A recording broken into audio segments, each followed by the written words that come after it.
China hopes to build a world-class football team by 2050. The government is drafting a long and mid-term development plan. It will undergo 3 phases. First, China getting more students and coaches in the next 5 years. Then winning some regional championships. And finally, China will strive to build itself into a top-class football nation. China's men's football team now ranks 81st, and its women rank 12th in the world. We're joined from Beijing by Mark Dreyer. He's the founder of the website China Sports Insider. Thank you so much for joining us.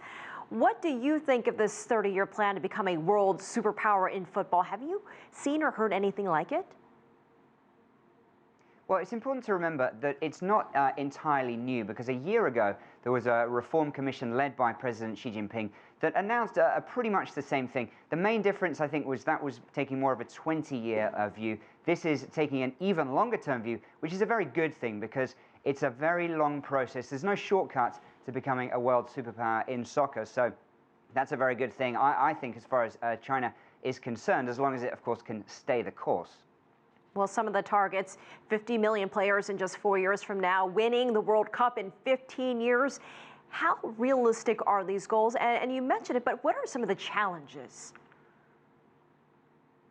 Well, I think implementation is always a challenge. I mean, just picking up on those 2 comments that you made, 50 million players, obviously that's achievable if you get everyone in the schools playing. But what is the definition of a player? Is it just someone who kicks the ball around once a week, or someone who's joined a local club as well and is playing day in, day out? The other thing I'd like to just clear up, the goal about winning the World Cup within 15 years, that hasn't come from the Chinese side. I think that's been fabricated largely by Western media who've been reporting on this. I saw Sven-Göran Eriksson, who is the former coach of the England national team. He's currently coaching in Shanghai as well. He said that he thought China could win within 15 years. This has then sort of been translated. But China is taking a longer-term view, which is essential, as I said. So it's looking to become a world power by about 2050. That's 34 years from now. So remember, the kids playing in that national team for China have yet to be born.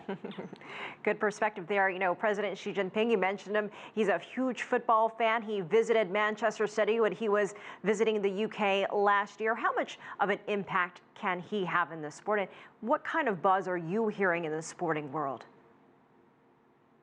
Well, he's already had a huge impact, and the fact that he went to Manchester City, and then just a few weeks later, there was a massive Chinese investment group that took a significant stake, $400 million from China media capital into the Manchester City parent club. That's no coincidence. I mean, it's great to have his support, but as I said, this is a long-term plan. He's not still going to be around in power in 34 years, so it's important that things are set on course in the right direction now, but also that it's continued along the same path. Otherwise, things could fade, and they won't unable to complete their goals by 2050.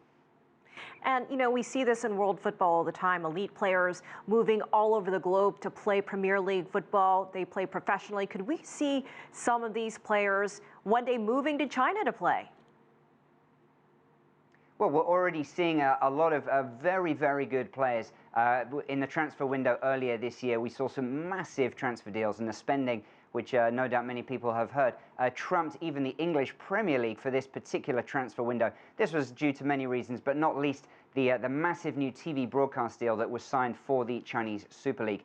The next transfer window is in the summer, and there's already rumors about who's going to transfer to China. Some of the clubs, names like John Terry and Wayne Rooney, perhaps Ibrahimovic as well. Some of the really, really top names in Chinese football. I don't imagine Lionel Messi is going to be coming in the next year or 2, but that would be quite something, wouldn't it? Wayne Rooney is a pretty big name. Mark Dreyer, thank you so much for joining us from Beijing.